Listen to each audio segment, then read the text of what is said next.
If you listen back to Padre Issues, which was our last festive episode, which I implore you to, meaning beg you to, you will remember that at a certain point, I mentioned that a group of people branched off from the San Gabriel mission to do a little city founding. Tell me more about those people, please. Like we were saying, this is the parallel time frame. So everything that was going on in the mission episode was going on at the same time as what we're talking about right now. So if you play them both, if you sync up both episodes and play them backwards at the same time, you're going to hear the tape of my bar mitzvah. Which is, in its own right, devil worship. So as a brief refresher of what was going on here at the time, Alta California and the rest of what we now know as Mexico was known as New Spain, or as they called it for some reason, Nueva España. What is that even? Seriously, let's Google Translate that because I don't know Spanish. I'm sorry. But approaching from the north were those dastardly Russians, or as they called them, Nueva Russians. Oh, they didn't. Oh, I got excited. God, you're so, you know, everything. I'm just gullible. Just gullible. The Russians were slowly starting to colonize the West Coast by way of fur trading outposts, which a lot of times they actually did in tandem with the Americans, which is kind of weird. They were obsessed with fur. They were fur daddies. The Tsar was into some kinky stuff. So they loved fur, and the best otter and seal fur was said to come from Southern California, which I've been saying all along. Nobody believes you. Nobody. Whenever the WWF comes and pickets my whaling boats, I'm just trying to say I need their fur. I need whale fur. That's my favorite thing about 60s beach movies is all the seal clubbing. Favorite part of the 60s was the seal clubbing. You going seal clubbing later after this? I don't know, after the hopscotch. What's it called? After the sock hop? Sock hop. Thank you. Sock hop. God darn it, dang it, golly. Gee darn it, my golly. The Spanish warned the Russians not to come into their territory, but the Russians never listened. No. Much later in 1815, a Russian fur trip with an American captain actually sailed to San Pedro and were captured and arrested and they were sent as prisoners to Monterey, where they were then sent out to go get some fur as prisoners, and they made like a seal and slipped away. Why would they think that? That is some Snake Plissken stuff. Hey, murderer, do you know how to shave my throat? Not too close now. Uh-oh. I know the perfect punishment. Let's make him do what we arrested him for. So the threat of Russians spurred King Carlos III, the Trace, of Spain to implement a trace prong, that's 3 prongs, colonization plan of Alta California. Yeah. So there were the missions, which we've talked about exhaustively. Yeah. And there were the presidios, which were little forts that were placed relatively nearby to protect the missions. By relatively, I mean that the presidio that was protecting Mission San Gabriel was in San Diego. So it's relative compared to, say, the North Pole. It's really funny reading all this, and they're like, okay, we'll just take 3-day horseback ride to protect our thing. Yeah. I'm like, what? I'm going to the beach. I'll see you in a week. So the problem with having just these 2 establishments was that supply ships going all the way up to remote Alta California were rare. Yeah. There were only 2 a year, and sometimes those wouldn't even show up. So the missions and the presidios were having really serious food shortages, especially since they not only had to feed the priests and the soldiers, but also the neophytes, who were the natives they were confirming, yeah. Hey, are you Catholic? We're just confirming. Cool. You are now. They kept insisting, absorbing all the natives into the mission, so their numbers kept growing and growing. Yeah. They didn't have food for this. So the Spanish they couldn't get a grasp on how to farm effectively in the LA climate, seeing as they were all priests and soldiers, and there was not much livestock around either, so they really depended on the supply ships. Yeah. There was only one man that saw that this was a problem, apparently. Colonel Philippe de Neve. I'm going to call him Nev, and I call her Neve Campbell. His friends called him Nev, so I'm going to call him Nev. High five, Nev. Nev, come here. I want to give you a Alta Cinco. So he was a very well-respected and successful Spanish administrator, and in 1775, he became the governor of both Alta and Baja California. So in 1777, he even moved the governor's headquarters out of Laredo in Baja into Monterey in Alta. Yeah. So some people think of him as the George Washington of California. Nev had the idea to create a 3rd establishment that would focus solely on food production to replenish the supplies of the missions and the presidios from within. They were called pueblos. Los Angeles was a sleepy pueblo town. I gotta sneak it in. The idea was to attract families who knew how to farm to these places, give them money until they could support themselves, and they would in return sell their crops to the presidios and the missions. Once this farm community was a success, it would attract more families and retired soldiers to live there. Then eventually the natives that had been converted at the missions would move there also. Then the entire community would grow, not only providing supplies, but also a source of new recruits for the Spanish army that was stationed at the presidios, thus solidifying Spain's control of the region. So that was the plan.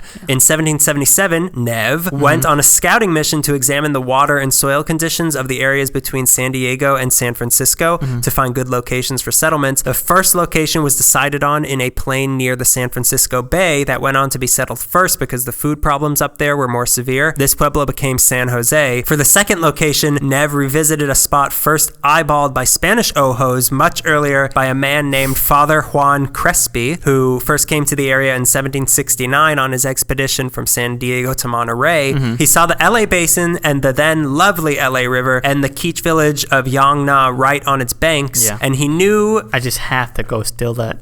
I gotta get me one of those. He knew this place had potential because there was already a people living there. So naturally, he wasted no time in renaming all of it. There's a lot of controversy over what exactly the original name of the city was, but the story of where the name comes from remains constant. The day that Crespi arrived to the LA Basin was the feast day for St. Francis with his old chapel in Assisi. So this old chapel was on a very small parcel of land, which in Italy they would call a porziuncola, or very small parcel of land. Okay. So as a result... That's beautiful language. Porziuncola. Pour your own cola. As a result, Crespi named the river, the LA River, the Porciuncula, which was the original name of the LA River. I'm sure there's a dirty word. You made a face. There's a little bit of a dirtiness in it. There's a dirtiness in it. Don't giggle about little butts that I'm talking about. I like little butts. So when it came time to name the actual pueblo, they named it Grande Culo. Yo quiero grande culo. What's wrong with that? What's so funny? Why are all the natives giggling? Why are they all dancing? I don't get it. Dun, dun, dun, dun, dun, dun, dun, dun. Senor Mix-a-Lot. Hey, Senor Mix-a-Lot. It's your cousin, Duke Mix-a-Lot. You know that new sound you've been looking for? Well, listen to this. Do, do, do, do, do, do, do, do. When it came time to name the actual pueblo, they wanted to pay tribute not only to the land that this old Italian chapel was on, but also what was inside of that old chapel. Inside, there was a fresco of the Virgin Mary surrounded by angels, which is why the chapel itself is called St. Mary of the Angels at the little portion, but in Italian. Get out your Google Translate. So depending on what document you're looking at or what historian you're asking, the city originally could have been Nuestra Señora de Los Angeles de la Porciuncula or El Pueblo de Nuestra Señora la Reina de Los Angeles del Rio Porciuncula. Those are just two examples of like any variation of those words kind of jumbled up. It could have been that, but the two main camps are that it was either called El Pueblo de la Reina de Los Angeles or El Pueblo de Nuestra Señora de Los Angeles de Porciuncula. Just call it the Angels stuff. It's called the Los Angeles Angels of Anaheim. No more sports talk. Sorry. We know you don't like it when we talk about sports. The numbers are very definitive. No ambiguity there. There's a lot of impreciseness regarding names and data in these early days. I don't know if you had the same sort of problem. I had a lot of issues with that. Why? Did it happen like 300 years ago when no one took notes? It seems like the Spanish weren't very precise about things. Yeah. There's actually another reason in particular why some stuff got lost, but I'll get to that later. But a lot of it is just wishy-washy. Exactly. It's called this. It could be translated as this. Exactly. Numbers aren't always the same. Time is a flat circle. What does it matter? That's why the different plaques at the Pueblo and Olvera Street today will each tell you a different name of what the Pueblo is called. So there's a lot of debate on this, and we're going to settle it tonight. We chained up two leading historians. By the end of this episode, they will have killed each other, and the winner will become the new queen of Los Angeles. Because they're women. You didn't think a historian could be a woman, could you? Interesting. You should rethink yourselves. Come on. It's 2015. I gotta get back in time. If you want to learn more about Crespi and what his objectives were, listen again to our episode Padre Issues and then promptly rethink your priorities. So Neve decided that Crespi's instincts were right and this area was the best spot to start a pueblo. It was fertile land and it was strategically placed to shorten resupply routes going up to the north. So in 1779, Neve... I'm just calling... you know what? I'm going native. I'm calling him Neve. It's only one more syllable. What's one more syllable amongst friends? Yeah. Isn't that right, Gre? So in 1779, Neve submitted his proposal to create both California's second pueblo of Los Angeles and to create a new presidio in Santa Barbara, which would become the presidio LA reported to when it was completed 6 months after LA was. I bet it's really boring. Yeah, but the restaurants are also really expensive, so everyone wins. So everybody wins. It equals out. That's the seesaw. That is Santa Barbara. Suck it, Santa Barbara meekly. Oh no, I think I hear the surf liner coming at me. So the proposal was approved, and then came the process of actually actually making this happen. To start a settlement, you need settlers. Yeah. There weren't enough married soldiers living around the San Gabriel mission to found a pueblo, so Bachelor town. Am I right? Bachelor city. San Gabriel. He was the saint of parties, wasn't he? Fiestas. So Neve put a captain, Fernando de Rivera y Moncado. Fernando de Rivera y Moncado. Why do I always get the hard name? Why can't I have a good American name like Frank Rivera? So he put Fernando de Rivera y Moncado in charge of recruiting families from the mainland of what is now Mexico with a guy named Manuel Garcia Ruiz. So Rivera was the same guy who actually led the expedition to San Diego. They needed soldiers to come, but they also needed civilians as well, ideally farmers who knew how to grow their own food, and ideally farmers from a region with a climate similar to LA so they would know how to keep crops going in such a dry area. God, so precise. I know I said that the Spaniards were imprecise, but they're really precise. Settlers gotta settle, you know? Neve wanted as recruits, quote, men of soil without vices or defects. We just found men who were soiled. Yeah. So they began searching in the Sinaloa and Sonora regions for any willing adventurers to settle the wild north. It took 3 months before they even got their first volunteer. On May 30th, 1780, a man named Antonio Feliz Villavicencio. The problem was that even if anybody had actually heard of Alta California, nobody wanted to move there. Like if you heard of it, it wasn't for a good reason. They initially wanted to get 24 civilian families, but after a year of recruiting, they had to settle on 14 civilian volunteers and their families and 15 soldiers and their families. What, are they going to Mordor? Why is it so hard to drum people up? There's a lot of similarities to what happened in Lord of the Rings here. Out of those 14 civilian families, 2 of them got their advance payment for the trip and disappeared. So now they were down to 12. Great. Some people were eager to go, though. 3 of the people that had volunteered had gotten married just to be eligible to go on this trip. The reason they preferred married couples for this was because it would then lead to more families being started, but also because they thought that married men would be less likely to keep raping all the native women, which is what was happening with all the single soldiers at Bachelor Mission in San Gabriel. Yeah, marriage is going to stop that, right? By the time they got to the Pueblo, there were only 11 civilian families, for a reason I'll get to soon. This comprised 11 men, 11 women, and 22 kids for a total of 44 people. That's my favorite family comedy. 11 men, 11 women. And this summer, 11 men, 11 women. 22 children? It's like the Brady Bunch, but like up the ante. Up the ante. So the heads of these 11 families, here they are. Maybe you have a name similar to these people. Okay. We don't. Jose Fernando de Velasco y Lara, Jose Antonio Navarro, Basilio Rosas. He was the oldest one. He was 67. Okay. 1,000 years old. Antonio Mesa, Villavicencio, which I mentioned before. Jose Vanegas, Alejandro Rosas, Pablo Rodriguez, Manuel Camero, Luis Quintero, and Jose Moreno. You got all that? Remember them? Etch them all onto your body. These are heroes. Sure, they were just simple farmers. They were just simple moisture farmers. Are we still doing the intro? Yeah, I haven't stopped. I've been making X-Wing sounds this whole time. So these people, they were called the pobladores, which means the settlers or townspeople. That term is generally applied to the 44 civilians, but the soldiers were just as important, really. There are a few thousand people living today that are descended from the pobladores, and many are part of a group called Los Pobladores 200 that started in 1981 for the city's 200th anniversary.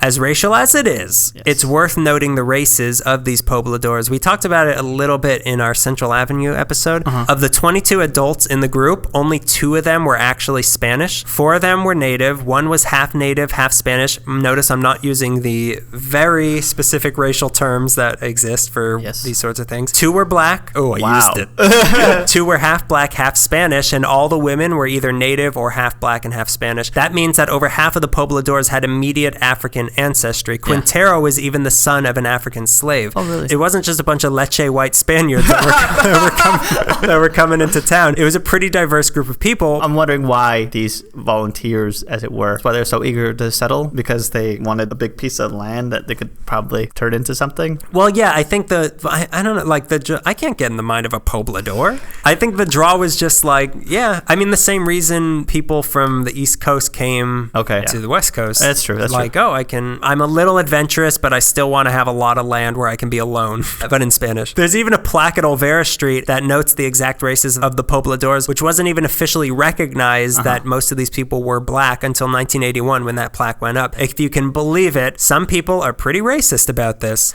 Some of them... No, stop not talking. In my city. Stop talking right now. Some members of the Poblador 200 even left the group because they didn't want to hear that they had black ancestors, and they completely reject their African heritage. Wow. Great people. The descendants of the founders of this city. So now that we've talked about race, let's talk about my second favorite topic, compensation. The terms of the deal for the settlers, here's a little bit to goose them into wanting to do this. These were the terms of the deals. They were committed to this pueblo for 10 years. I'm out. For the first 5 years, they were to get 10 pesos a month in pay and 2 reals a day for rations. Okay. I don't know. I'm assuming that's like $4 million. Then after the 5-year mark, they became owners of their land and were given their own branding irons to mark their herds. Okay. And their rate was lowered to a flat 116 pesos and 3.5 reals per year for the next 2 years. Then after that, 60 pesos a year for the next 3 years. And then at the 10-year mark, all the payments stopped. So you're on your own. They were loaned 2 cows, 2 mares, 1 calf, 2 goats, 2 mules, 2 oxen, and 2 sheep, which they had to pay back once their stock had grown. In addition, they got an anvil, a forge. To drop on competitors. Or any wily coyotes that may come by. A forge, 6 crowbars, 6 iron spades, some carts and wagons, and various tools that go with all this. That seems reasonable. They had 5 years to pay this off. Okay, never mind. So the conditions and volunteers were all set. Now the question was, how would they transport this ridiculous amount of humanity, the sum 1,000 miles from Alamos to LA? They decided on splitting it into 3 groups. Group 1 was the pobladores, who would cross the Gulf of California from Alamos to Laredo, and then up the Gulf again to the Bay of San Luis Gonzaga, and then on land to LA. Group 2 would be the soldiers and their families traveling that same route across the bay. Group 3, however, would be led by Captain Rivera himself, joined by a few other soldiers, leading the entire 1,000-strong herd of the settlers' animals up the De Anza route through the mainland and then across to LA. Road trip. That sounds awful. Yeah. That sounds like the worst one. Like, no, I want to go to the soldiers. Your share is looking over 300 cows for the next 4 months. You don't want to do that? So February 2nd, 1781, the first 2 groups of pobladores gathered at Alamos, and they yelled, "Ah, California!" And the journey began, and they all sang, "California, here we come." It took a little over a week to cross the Gulf, and they arrived in Laredo in early March, where they were immediately struck by smallpox. Oh, boy. On March 12th, and the group was scattered. Again, Lord of the Rings. Most of the families had to be quarantined, but it was really only one family that got sick. This was the family I mentioned earlier, how we started with 12, but only 11 made it to LA. They didn't die, the 12th family, but they had to stay in Laredo for a while to recover, and in the end, they got sent to the Santa Barbara Presidio instead of the LA Pueblo. On March 12th, Antonio Mesa and a few other families from the 2 groups that had left from Alamos were allowed to leave, so they sailed up the Gulf once again to the bay, where they then traveled the rest of the way to San Gabriel, becoming the first pobladores to arrive on June 9th, 1781. A second group arrived July 14th, and the last group of the settlers showed up August 18th. Nobody died on the journey, but some of them did arrive with smallpox again and had to be quarantined to heal yet again. The third group, the City Slicker cow herding group, that was headed by Captain Rivera, they left 2 months after the others had left from Alamos. You remember how I said some of the exact dates and records of this trip were lost? Yes. Well, here is why. Rivera and his men herded the animals all the way to Yuma. They took the 310. And on July 14th, most of the group went ahead to the mission, but Rivera and a few other soldiers stayed behind to rest some of the herd that was too tired to go on right away. Since Yuma was on the De Anza Trail, Spaniards and their herds were constantly coming through here. The native Yuma tribe was not happy about this. Oh boy. Because these herds would always eat their crops, and the mega herd that Rivera had just brought in seemed to be the last straw because they ate the last straw. So while only the smaller Rivera-led group was left, the Yuma revolted and massacred everyone in the settlements in the area, including Rivera and his men.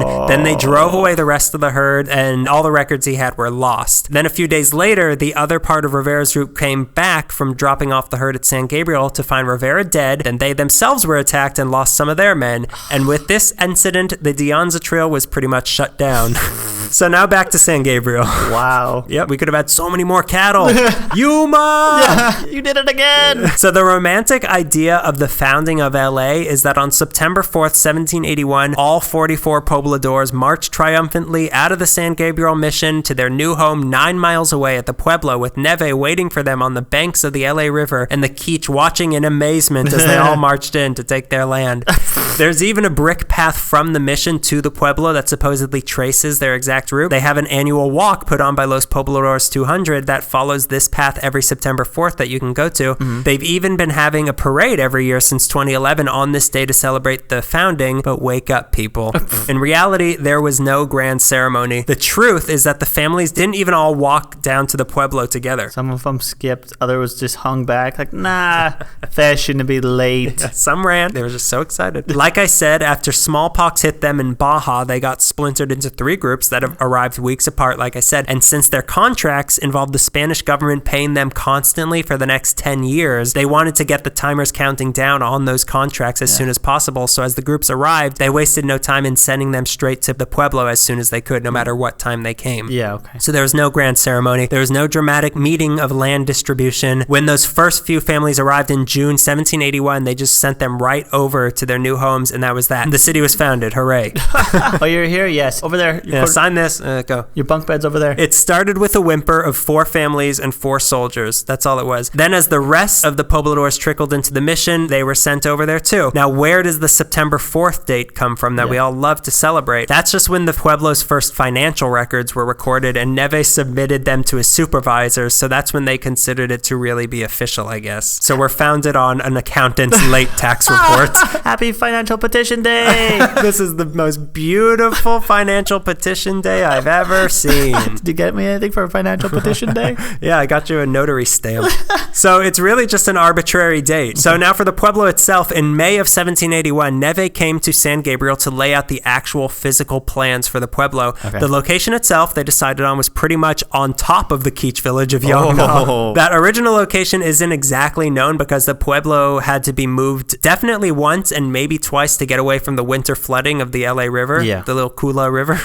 The original location is believed to have been a little northwest of where it is now, sort of boxed in around what is now Spring and Main and New High Street, but we don't really know for sure. We're going digging, and we're going to find out for sure. I'm going to find Neve's skull. I'm going lizard people deep. They were all eaten by the lizard people, so we don't know where the foundations are. The layout was to follow a standard Spanish town design, with the focal point of the Pueblo being a central plaza 200 feet wide by 300 feet long, with its corners facing the points on a compass so as to minimize their exposure to the winds. Okay. The plaza was the town's communal area. The plaza we have now is obviously, it's not the original one. This one was built in 1818, so it's still kind of old, I guess, for a plaza. I don't know. I've seen older. I mean, it's no little portion of Assisi, but the plaza was surrounded by public buildings on one side, and then the other 3 sides were populated with the homes of the poblador families. Each home was about 55 feet by 110 feet and were originally made of willow branches and weeds from the LA River with mud stuck on top for the roof. Sweet. They were helped in making these by the Quiche, but within a year, they were already living in adobe houses. South of the plaza, separated by an irrigation ditch they made out of the river that they called the Zanja Madre, which started around where North Broadway crosses the river now. Okay. Picture it? Yeah. You got it, baby. I'll see that in the morning.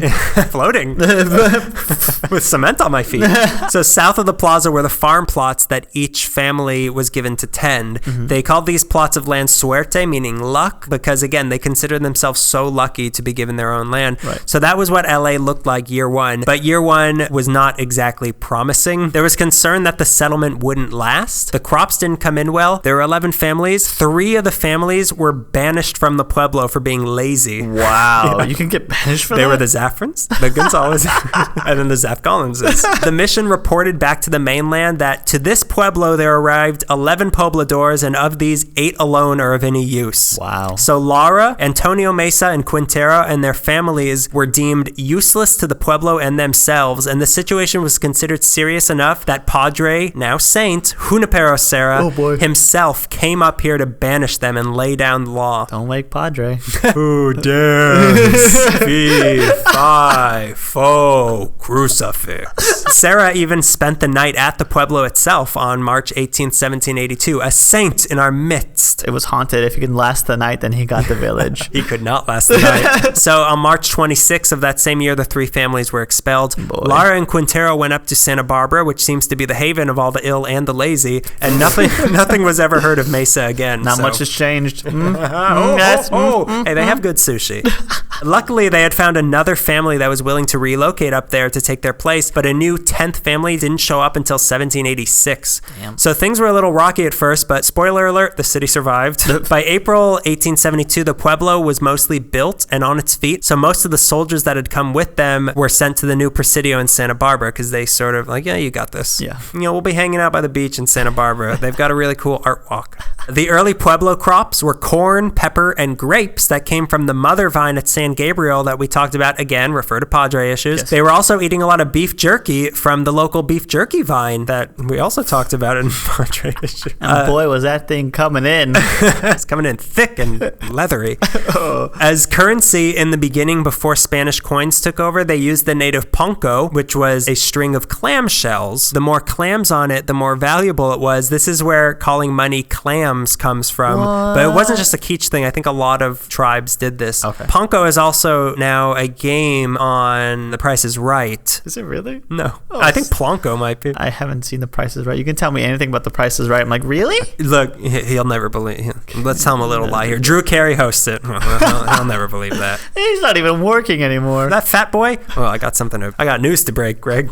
There were no doctors in the early days. There were no schools either. The only education around was at the mission, which was only educating the natives about Christianity. That was a school of hard knocks, am I right? Knocks meaning lashings. Yeah, like they beat you. As a result, the military began educating people, but in 1793, the King of Spain ordered that schools be created in California to educate the colonists and the neophytes. So this was 1793. LA didn't get its first school until 1817. Oh, wow. Someone named Maximo Pina was hired as the city's first schoolmaster. He made $140 a year and wanted to give a secular education, but the people in charge disagreed. So still, the only education around was about Christianity. He taught kids how to read, but all they had to read were Bibles. So Pina taught for 2 years and then left, and then there was no school in LA again for another 10 years. Who needs it? School's out for summer for the next 10 years. Yeah, a lot of the long summer. Long summer. With all this Christian education, though, they still didn't have a church in the beginning. People would have to travel the 9 miles back to San Gabriel if they wanted to go pray. The first church opened in 1784, but the one that we know today that's there didn't open until 1822. There's controversy about the real name of this place also. Supposedly, its true name is La Placita de Nuestra Señora de Los Angeles, but what it goes by now is La Iglesia de Nuestra Señora la Reina de Los Angeles, or the Church of Our Lady of the Angels of Los Angeles. Being able to ride a horse was a big point of pride amongst the Pueblo family, so they wanted their kids riding horses at a very young age. As a result, almost every family in the Pueblo lost at least one kid to a horse riding accident. Oh my God. Yep, a lot of dead kids out there. It wasn't all chaos, though. There was a system of governing within the Pueblo. They were policed by soldiers from the Presidio. A lot of the soldiers up in this part of the Spanish realm, however, were criminals that had cut deals to serve out the rest of their sentences as soldiers on the frontier because nobody really wanted to do that. Yeah. Not a popular policy among the settlers, as they didn't want their Pueblo to become a convict colony like Australia. So that was, as it still is, they mostly put a stop to that eventually. In terms of an actual local government, there was an alcalde, which was a sort of mayor/judge, and 2 regidors or councilmen. They were mostly honorary posts, but still, it's something. In 1786, Jose Vanegas, one of the pobladores, became LA's first alcalde until 1788, and then again in 1796. One alcalde seemed to have been Francisco Reyes from 1792 to 95, who also seemed to at one point own the land of Rancho Los Vientos, another important place in the early history of the city. Refer again, Padre issues. Don Francisco Avila became alcalde in 1810, and in 1818 he built his Avila Adobe, which is now the oldest standing house in LA on what is now Olvera Street. This place later became the military headquarters of Robert Stockton of the invading American Army in 1847, which Greg will get to. Yes. A lot of the original pobladores eventually went on and made names for themselves. Pablo Rodriguez eventually left the Pueblo and became the mayordomo of the San Diego mission in 1807. A few of them are buried at Mission San Gabriel. 2 of the guys that got banished, Lara and Quintero, had been godfathers grandfathers to many of the natives that Sarah had baptized on his crazy baptism spree when he came to visit. Everyone gets baptized. Drink this. The last surviving poblador, Maria Guadalupe Perez, died in 1860 at age 100. Wow, she made it triple We digits. just missed her. Yeah. Another offspring of these early days was the rise of the ranchos. Soldiers started to retire with dreams of owning some land of their own, and out of recognition to their service to the crown, it was granted to them. The first of these happened in 1784 when a soldier who had retired 2 years earlier named Juan Jose Dominguez petitioned Governor Pedro Fages? Fages. He petitioned the governor for a plot of land he always had his eyes on. He wasn't even stationed in LA. He had been the oldest soldier in the San Diego Presidio, but on his trips up to LA, he fell in love with the land that he ended up naming Rancho San Pedro. This land made up what is today Compton, Redondo, San Pedro, Wilmington, and the Palos Verdes Peninsula. Big area. A huge area. Not long after, another soldier named Jose Maria Verdugo heard how much land Dominguez had gotten and decided to try it for himself. He got an area that he named Rancho San Rafael, which became pretty much all the land north of the Pueblo to where Glendale now is. Okay. Then just a month after that, a third soldier named Jose Manuel Nieto was awarded Rancho Los Nietos, which is today the areas near Whittier all the way down to Long Beach and cutting into Orange County. Oh, wow. Huge swaths of land. Another significant rancho was granted to a corporal in the Pueblo Guard named Jose Vicente Feliz, which he named El Rancho Nuestra Senora de Refugio de Los Feliz. Today we know it as Los Feliz, and part of Griffith Park. That land grant was where the curse of Griffith Park began. So listen back to the original creepy haunted episode. Now that you have a little more context, you might like it finally. Nope. Still don't. Oh, okay. Oh, okay. That's fair. At first, the ranchos were just meant to be grazing grounds for these soldiers' livestock, and they were supposed to come sleep at the Pueblo at the end of the day. But these were such spread out parcels of land that just wasn't convenient, so nobody did that, and nobody really enforced it anyway. This worried the people in charge because all this was stealing land that belonged to the Quiche as it was, and having Pueblo people now sleeping and living on their land was bound to upset them even further. This was also going against Neve's original intention for the Pueblo. Soon enough, pretty much everywhere outside the Pueblo was a rancho. 4 times as many people lived on the ranchos than did in the Pueblo. So from the very beginning, LA was a massive sprawl. Yeah. It just is. It always is, and it always was. That's weird to think of. Sorry to interrupt, but that's so weird to think of because I was blaming like Pacific Electric, and everyone was like, "No, just keep going farther out, and then we'll build a rail, and that's how everyone's connected." No, you're right. It was always like that. Between 1784 and 1821, the Spanish governors gave out around 25 ranchos. 15 of those were within what is now LA County, but not all was well. The intended system of the Pueblo creating supplies to sell to the Presidio was not quite working. They still depended heavily on the Spanish supply ships, but they were so unreliable and were steeply marked up. And on top of that, the soldiers had first crack at the goods, so there wasn't much left for the civilians, which caused a certain degree of discontent, and they were only allowed to trade with the Spanish ships. Okay. It was punishable by death to trade with ships from any other country, but there was still illegal trading going on. They didn't care. No one cares. There's so much space, you're never going to catch me. Ships from New England would regularly come here and dock at Catalina Island and sail small boats into the coves around Palos Verdes and do business with people, illicit business. Ooh, dirty. Sexy business. After hours. This sort of thing happened regularly up until 1821 when Mexico took over and eased the trade restrictions. Little did we know, the story of LA is actually partially tied up in the story of Napoleon. It's weird to think about because all this, Napoleon was conquering Europe at the same time that all this was happening. So crazy. Yeah, it's really weird to think about. The outfits were so different. In 1808, Napoleon got rid of Spain's King Ferdinand VII and put his brother, Joseph Bonaparte, on the throne. Joe Boney, yeah. And then Zamboni was invented in Los Angeles. Malfunction episodes blending together. Putting his brother on the throne sort of knocked Spain off of its feet, and even though Ferdinand did come back into power 2 years later, it had already sparked Mexico to fight for its independence starting in 1810, and with Spain having Napoleonic troubles of its own, it started to lose its grip on Mexico. That meant losing its grip on Los Angeles. Eventually, supply ships stopped coming to LA altogether, soldiers stopped getting paid, no new padres were being sent to replenish the missions. Obviously, the Spanish government's priority were the Presidios, so any supplies that they did have were going to them, and then they started taking all the supplies that the Quiche were making in the missions, which led to the Quiche being worked even harder than they were at the missions for no extra pay. And this further strengthened the trend of many of the Quiche coming to work in the houses of the pueblo as servants or in the fields of the ranchos to earn a living rather than joining the missions. They didn't make much money doing it this way because the pueblo and rancho residents didn't have much for themselves. They didn't really get much, but at least they were free doing this. Yeah. This meant that the missions got even weaker, and then finally in 1821, Mexico was formed and inherited control over Los Angeles. LA was so remote that they were always kind of left to their own devices, like we were saying, so there was no big battle or heroic last stand in this transition as far as I can tell. It was kind of like the founding, it came with a whisper and it ended with a whisper. In 1800, the pueblo's population was 315, and by the time it came under Mexican rule, it had some 650 citizens, making it the largest population in Alta California. So while the presidios and the missions faded away into historic novelties, the pueblo remained and continued to grow into the giant pueblo that we now live in. And now, Greg, we're there, 1821. Who are all these new Mexicans? Which is a question we ask ourselves all the time. Yeah, what are you doing here?